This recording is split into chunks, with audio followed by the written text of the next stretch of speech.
사랑하는 인테그랄 청소년부 여러분, 건강히 잘 지내시죠? 코로나19 바이러스가 잠잠해지는 줄 알았는데, 또 이태원에서 일어난 일 때문에 좀 더 어려워진 것 같습니다. 그래도 여러분, 우리가 이 은혜의 말씀을 통해서 삶의 소망을 하나님께 두고 하나님 앞에 함께 거하며 이 어려운 시간을 잘 견뎌내고 보내기를 소망하고 축복합니다. 우리가 함께 나눌 오늘 말씀은 고린도전서 4장 15절에서 21절입니다. 고린도전서 4장 15절에서 21절 한 목소리로 함께 읽겠습니다. 그리스도 안에서 여러분에게 10,000명이나 되는 스승이 있을지 몰라도 아버지는 여러 명이 있을 수 없습니다. 그리스도 예수 안에서 내가 복음 때문에 여러분의 아버지가 되었습니다. 그러므로 여러분에게 권합니다. 나를 본받으십시오. 내가 디모데를 여러분에게 보낸 것도 이러한 이유 때문입니다. 그는 주님 안에서 신실한 나의 사랑하는 아들입니다. 디모데는 내가 모든 교회에서 가르쳤던 그대로 그리스도 예수 안에서 내가 살아왔던 방식을 여러분에게 상기시켜 줄 것입니다. 여러분 중에는 내가 여러분에게 가지 않을 줄로 생각하여 오만방자해진 사람이 있습니다. 그러나 주님의 뜻이면 나는 빠른 시일 안에 여러분에게로 가서 그 오만방자한 사람들의 말이 아니라 그들의 능력이 어떠한지를 알아볼 것입니다. 그것은 하나님의 나라는 말에 있지 않고 능력에 있기 때문입니다. 여러분은 무엇을 더 원하십니까? 내가 여러분에게 갈 때 채찍을 가지고 가는 것이 좋겠습니까? 아니면 사랑과 온유한 심정을 가지고 가는 것이 좋겠습니까? 아멘. 여러분, 우리가 사는 한국, 우리나라, 대한민국이라는 나라는 여러분 세계적으로 가장 부지런하고 열심히 사는 나라라고 합니다. 잘하는 것처럼 잠자는 시간도 가장 적고요. 심지어 잠자는 거, 쉬는 거에 대해서 되게 악하다. 그거는 정말 부지런하지 않고 열심히 하지 않는 것에 대해서 나태하다, 나쁘다라는 관념을 가지고 있는 세상입니다. 그런 사회와 이 상황 속에서 학생으로 여러분들이 살아간다는 거, 이거는 더 부지런해야 되고요. 더 바쁘게 살아야 되는 것입니다. 그래서 우리나라에서 사는 게 되게 힘들어요. 지켜야 될 것도 해야 될 것도 많고, 그리고 이루어내야 될 것도 많고, 남들보다 앞서지는 못해도 적어도 같은 수준으로 따라는 가야 된다라고 생각을 하는 게 지금 우리가 살아가는 시대와 또 사회입니다. 이렇게 바쁘고 힘들고 또 피곤하게 살 때 가끔 떠오르는 곳이 있어요. 목사님이 대학교 때 오스트리아, 유럽에 있는 오스트리아라는 나라를 갔는데 거기가 국토의 면적은 한반도, 우리나라의 남한 정도? 한반도 정도 된다고 합니다.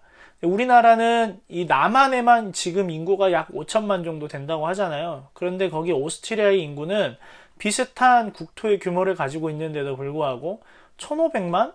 2천만 명이 안 된다고 했어요.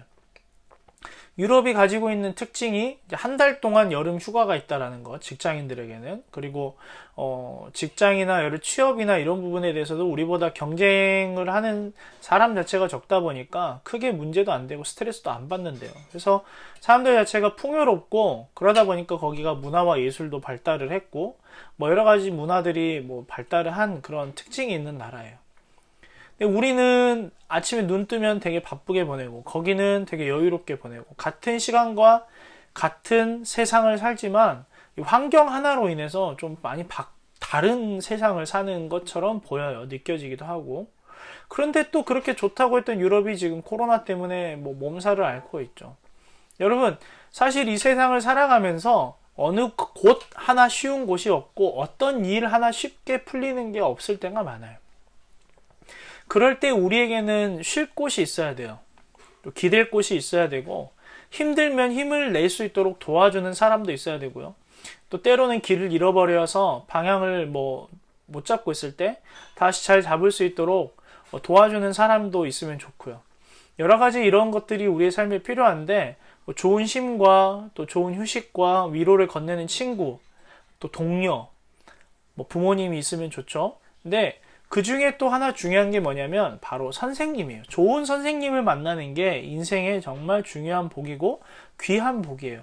인생에서 우리의 삶이 어렵고 힘들 때, 방향을 잃어갈 때 옆에서 조언해 줄 수 있고 그 조언을 해주는 어른을 만나는 게 정말 큰 복인데, 왜냐하면 그분들은 우리보다 앞서간 길에서 경험했던 그 많은 시행착오들이 우리에게 어떤 비슷한 상황이나 환경 속에서 또 우리가 처해 있는 마음이나 감정이 어려운 상태에 대해서 큰 도움이 되고 좀 더 좋은 방향으로 풀어갈 수 있게 도와주세요. 그런데 또 지금 우리가 사는 시대가 워낙 변화무쌍하다 보니까 이런 부분이 또 때로는 잘 안 맞을 때도 있기도 합니다.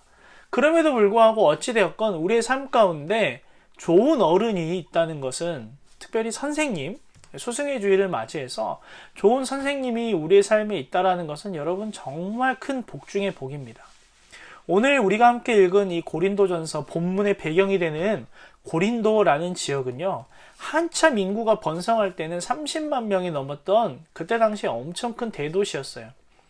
2만 명을 동시에 수용할 수 있는 야외 극장이 있었고 운동 경기도 자주 치러지기도 했습니다. 또 고린도 이야기할 때마다 빠지지 않는 이 아프로디테라는 여신을 섬기는 신전이 있었는데 이 안에 이 신전 여사제가 1000명이 넘게 있었대요. 그런데 문제가 뭐냐, 이 점을 보고 신의 계시와 신탁을 받으려면 이 신전 여사제들과 음행을 저질러야 돼요. 뭐 단체로 그럴 때도 있고 온갖 음란과 이 쾌락이 그 안에서 그런 악한 일들이 일어났습니다. 그래서 그때 당시에 너 고린도 사람이냐? 라고 물어보면 너 음란한 사람이냐? 너 그런 놈이냐? 그런 사람이냐? 라는 의미가 담길 정도로 고린도라는 지역은 이 음란과 뗄래야 뗄 수 없는 도시입니다. 또 무역항이 있다 보니까 여러 사람들이, 여러 문화들이, 여러 정서가 모여들었던, 여러 철학과 여러 학문이 모여들었던 지역이에요. 돈도 많고요. 학문도 발달했고요. 무역도 발달했고요. 그러다 보니까 문화와 여러 가지 종교까지 다 들어오는데 그때 당시에 이 지역을 지배했던 로마 제국의 방식, 정치 방식은 뭐냐면 다 수용하는 방식이었어요. 그래서 고린도 사람들은 그런 것들을 스승 삼아서 인생의 방향을 찾아갔습니다. 다양한 스승과 가르침이 있었어요. 철학, 문화, 음란과 쾌락, 돈과 성공, 정치, 로마의 황제, 여러 가지 모든 것들이 그들의 인생의 방향을 설정하는 기준이 되어졌어요. 근데 사실 문제는 뭐냐면 그런 것들을 목표 삼아서 쭉 살다 보면 그 인생의 끝에는 여러분 뭐가 있죠? 허무와 낭만과 죽음이 기다려요. 구원이 없어요. 생명이 없어요. 여러분 아무리 돈이 많아도 사람을 살릴 수 없어요. 아무리 철학이 발달하고 정치가 발달하고 문화가 발달을 해도 죽어가는 사람을 살릴 수는 없어요. 그런 고린도 지역에 한 줄기 빛이 비춰옵니다. 바로 사도 바울이 전한 복음이라는 것이에요. 복음은 세상의 스승과는 달라요. 세상의 가치와는 달라요. 복음은 생명을 살립니다. 복음은 새로운 시선과 새로운 세상과 새로운 가치를 깨닫고 살아가고 알아가게 하는 거예요. 이전과 다른 삶을 살게 합니다. 예수님이 나의 죄를 대신하여 십자가에서 죽으시고 부활하셔서 그 사실을 믿고 회개하고 주님을 나의 인생의 구원자, 나의 구주로 믿고 영접한다면 그때부터 우리는 진짜 고린도 사람들이 좋아했던 것들이 아니라 지금의 이 시대가 추구하는 것이 아니라 진짜 복을 누리는 삶이 시작이 됩니다. 그 예수님을 만난 복음을 접한 사도 바울이 고린도 교회 성도들에게 이렇게 이야기해요. 우리 15절 16절 같이 읽을까요? 그리스도 안에서 여러분에게 10,000명이나 되는 스승이 있을지 몰라도 아버지는 여러 명이 있을 수 없습니다. 그리스도 예수 안에서 내가 복음 때문에 여러분의 아버지가 되었습니다. 그러므로 여러분에게 권합니다. 나를 본받으십시오. 여러분, 그러니까 바울이 이렇게 얘기해요. 많은 스승이 있을 수 있지만 그 안에 아버지는 있을 수 없다는 거예요. 여러 명이. 아버지가 여러 명이면 이상하죠. 그죠? 아버지는 한 명인데. 바울이 고린도 교회 성도들에게 이렇게 아버지에 빗대어 자기를 이야기하는 이유는 뭐냐면 본인이 그리스도 안에서 복음을 받은 것을 다시 고린도 교회 성도들에게 전한 것은 마치 아버지가 자녀를 양육하듯 아이를 낳듯 그 간절한 마음으로 그들을 양육하고 돌보았고 그 권위가 바울에게 있기 때문이에요. 기독교는 고린도 지역의 특유의 정서와 문화 속에서 전하기 어려워요. 믿기가 어려워요. 왜냐하면 거기는 돈도 믿고요. 쾌락도 믿고요. 철학도 믿고요. 사상도 믿고요. 정치도 믿고요. 다 믿어요. 그 안에 한 분이신 하나님, 그분의 독생자 예수 그리스도를 믿는다? 그것도 고린도 사람들한테는 변방으로 무시받는 이스라엘 유다 땅에 있는 종교로나 겨우 뭐 저쪽에서 니들 북치고 장구치고 해. 그 정도나 되는 종교가 이야기하는 복음을 들어보니 당신들이 다 중요하게 여겼던 것은 참된 것이 아니고 그것은 먼저가 아니라고 이야기하는 그 가치, 그 종교, 그 믿음, 그 신앙, 그 이상의 것인 복음을 듣는다? 어려워요. 그래서 사도 바울이 정말 애지중지하는 마음으로 그 고린도 교회를 개척하고 성도들에게 복음을 전하고 가르쳤어요. 그런데 고린도 교회는 지역의 특성상 바른 믿음, 바울의 가르침, 예수 그리스도의 모범, 그 기록된 말씀을 바로 믿지 못하도록 방해하는 자들이 있었어요. 다양한 문화가 모이다 보니까 교회 안에 교회 밖에 여러 특이한 사람들이 있었어요. 교회 안에 보면 어떤 사람은 사도 베드로의 가르침을, 어떤 사람은 바울의 가르침을 따르는 자로 나눠져 가지고 이게 다 사실 똑같은데 너는 누구 파냐 너는 누구 파냐라고 분쟁하고 싸웁니다. 또 어떤 사람은 구약의 율법을 가져와 가지고 야 예수 믿는다고 되는 게 아니야, 율법 지켜야 돼, 할례도 받아야 돼, 제사도 지내야 돼, 이렇게 말하는 사람이 있어요. 또 어떤 사람들은 세상의 가치를 가지고 와가지고 교회를 계속 혼란스럽게 합니다. 안 그래도 고린도 문화 때문에 믿기 어려운 사람들에게 또 분란이 일어나는 거예요. 그들 가운데 이 혼란스러운 고린도 교회에 바울이 뭐라고 이야기하냐? 나는 너희 아버지 같은 자이니 내가 가르친 그 믿음대로 살아야 된다. 나를 본받으라 라고 강하게 이야기하고 있습니다. 우리는 어떻습니까? 말씀과 비교했을 때 우리의 삶의 진짜 스승, 진짜 목적은 무엇을 삼아가고 있습니까? 우리 삶이 힘들고 지치고 방향을 잃어갈 때 우리에게 정말 따끔하게 훈계해 줄 수 있는 스승이 있을까요? 고린도라는 지역처럼 돈과 쾌락과 이단, 세상의 가치, 이런 것들이 우리의 스승은 아닌지 돌아봐야 돼요. 여러분, 우리가 코로나19라는 어려운 이 시간을 보내고 있는데 사람들은 이 시간을 생각도 못했어요. 근데 재밌는 게 있어요. 여러분, 신천지가 확 드러나 버렸어요. 이단의 문제가 이렇게 튀어나왔어요. 심지어 이번에 이태원 사건도 거의 대부분이 동성연애를 하는 클럽들이래요. 이런 문제들이 갑자기 막 튀어나오고 있어요. 자, 보세요. 그 사람들은 신천지의 이단 교주 이만희를 인생의 스승으로 목적으로 삼습니다. 또 오늘 이번에 그 클럽이 터진 것도 그 사람들 다 쾌락을 스승 삼아 목적 삼아 사는 거예요. 근데 그것들이 주는 이 결말이 뭐죠? 여러분? 실패와 패망과 낭만과 좌절과 죽음이에요. 여러분, 우리는 이 삶의 진짜 스승은 본받을 자가 있어야 돼요. 우리의 삶에 이런 분이 계셔야 되는데 저는 이렇게 소개하고 싶습니다. 바로 그분은 바울 사도가 전한 예수 그리스도입니다. 바울이 애를 쓰며 닮아가고자 했던 분, 또 자신 있게 소개하고 고린도 교회 성도들에게 이렇게 살아야 된다라고 이야기하신 분이 예수 그리스도. 그리고 우리 순장님들도 평생을 따라 우리의 삶 가운데 모범을 보여주고 있는 분이 누구냐? 예수 그리스도. 저도 우리 순장님들도 여러분들에게 보여주고 소개해주고 싶은 스승은 예수 그리스도. 계속해서 말씀을 읽을게요. 17절부터 21절입니다. 내가 디모데를 여러분에게 보낸 것도 이러한 이유 때문입니다. 그는 주님 안에서 신실한 나의 사랑하는 아들입니다. 디모데는 내가 모든 교회에서 가르쳤던 그대로 그리스도 예수 안에서 내가 살아왔던 방식을 여러분에게 상기시켜 줄 것입니다. 여러분 중에는 내가 여러분에게 가지 않을 줄로 생각하여 오만방자해진 사람이 있습니다. 그러나 주님의 뜻이면 나는 빠른 시일 안에 여러분에게로 가서 그 오만방자한 사람들의 말이 아니라 그들의 능력이 어떠한지를 알아볼 것입니다. 그것은 하나님의 나라는 말에 있지 않고 능력에 있기 때문입니다. 여러분은 무엇을 더 원하십니까? 내가 여러분에게 갈 때 채찍을 가지고 가는 것이 좋겠습니까? 아니면 사랑과 온유한 심정을 가지고 가는 것이 좋겠습니까? 16절에 이어서 바울이 자기를 대신해 이제 고린도 교회를 양육할 디모데라는 사람에 대해서 이야기를 해요. 그를 통해 얻은 가르침, 곧 예수 그리스도 안에서 내가 살아왔던 방식, 바울이 살아왔던 방식 디모데에게 가르쳤고 디모데를 통해 이 고린도 교회가 따라가기를 원해요. 우리도 마찬가지예요.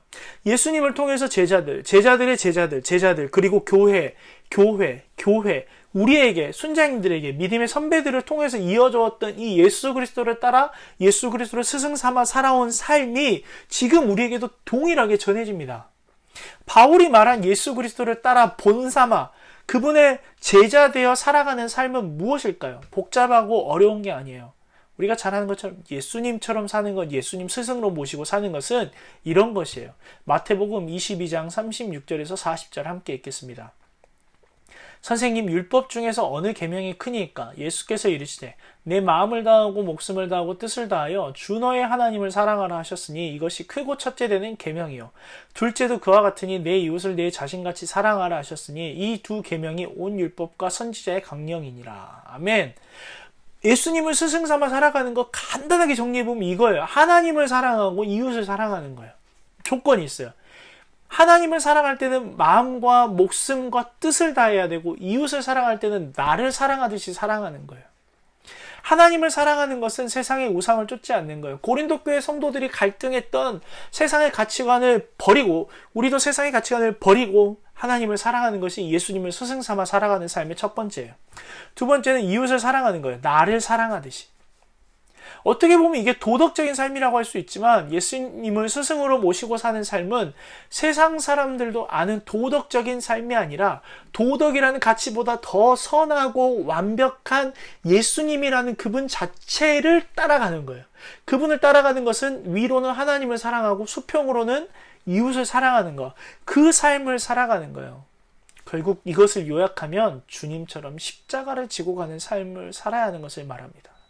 그래서 바울은 이런 간절한 권면을 통해 고린도 교회 성도들이 그리스도인, 성도, 예수님을 스승 삼아 살아가는 삶에게 나타나야 될 게 있다고 했어요. 그게 뭘까요? 20절, 능력이에요. 말만 떠들고 잘 사는 게 아니에요. 목사님도 하나님을 사랑하는 게 힘들어요. 이웃을 사랑하는 게 힘들어요. 오늘도 목사님은 이걸 못했어요.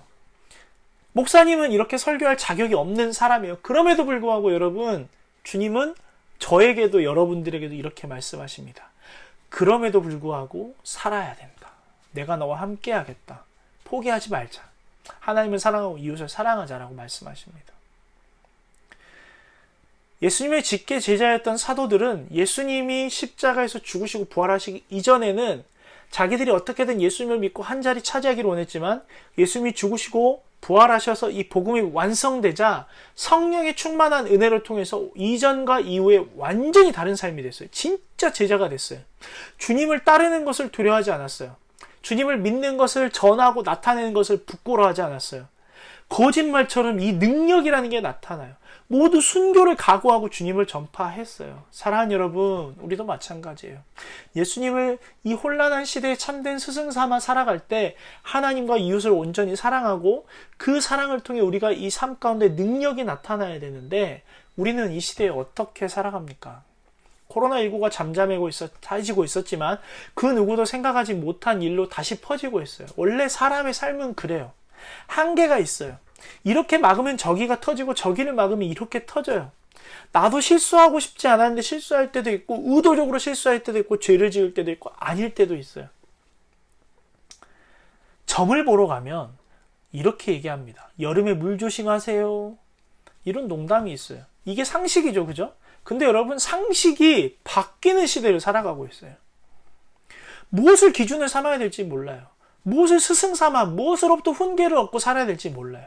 세상의 돈과 가치, 기준과 성공, 쾌락과 권력 모두 스승 삼고 목표로 삼아 갈 수 있으나 그것들은 생명이라는 것을 주지 못해요. 여러분, 아무리 우리가 돈이 많아도 병원에 누워있으면, 아무리 내가 건강한 사람이어도 그 건강을 다른 것에 쓴다면, 가치관이 잘못되어 있다면, 내가 아무리 세상적인 성공을 했어도 사람을 죽이고 짓밟고 왔다면, 내가 아무리 겉으로는 괜찮아 보여도 쾌락과 음란을 즐기고 사는 사람이라면 여러분, 그건 우리 인생을 갉아먹고 우리를 죽음으로 몰고 갑니다. 그 자체를 여러분 건강하게 사용할 줄 알아야 돼요. 돈도 쾌락도 나쁜 게 아니에요. 정치와 권력과 이런 것들이 나쁜 게 아니에요. 성공이 나쁜 게 아니에요. 그것들을 잘 쓸 수 있도록 우리가 예수님을 먼저 스승 삼아 그것들을 대하고 살아야 되는 거예요. 주님을 따른다는 것, 2000년 전 죽고 부활하시고 그냥 역사책, 도덕책에 기록된 정도의 주님을 따르는 게 아니에요. 오늘도 살아계세요, 주님은. 오늘도 온 세상을 다스리고 계세요. 오늘도 주님은 우리에게 말씀하세요. 나를 스승 삼아 나를 따라오라. 바울은 목이 터져라 외쳤어요, 고린도 교회 성도들에게. 본받으라고. 여러분, 우리의 삶은 주님을 스승 삼을 때 180도 바뀌게 돼요. 나를 칭찬해주고 격려해주고 나를 알아주는 사람을 만났을 때 사람의 삶은 바뀌는 것처럼 주님은 우리를 잘 아시고 우리의 삶을 선한 길로 인도하기를 원하세요. 그런 분이 주님이세요. 주님은 그래서 오늘도 이 시대의 요셉, 이 시대의 에스더, 이 시대의 바울, 이 시대에 함께할 제자를 찾습니다. 그 부르심에 여러분이 인생을 걸고 주님을 따르겠다라고 결정하면 우리의 가치관, 우리의 기준도 주님의 뜻에 맞게 바꾸고 살아야 돼요. 맞춰 살아야 돼요. 그럴 때 혼란스럽던 고린도 교회 성도들이 정확한 목표 대신 예수 그리스도를 따라 온전한 삶을 살았던 것처럼 이 혼란한 시대에도 우리도 주님을 목적 삼고 주님을 목표로 삼고 주님을 스승으로 삼는다면 정확하고 분명한 삶을 살 수 있어요. 부디 주님을 온전히 알아가고 그 주님을 따르는 삶을 보여주는 우리 순장님들과 우리 선생님들을 따라 온전히 주님을 믿고 따라가는 성숙해지고 성장하는 저와 여러분의 복된 인생 되기를 축원하며 함께 기도하고 찬양하겠습니다.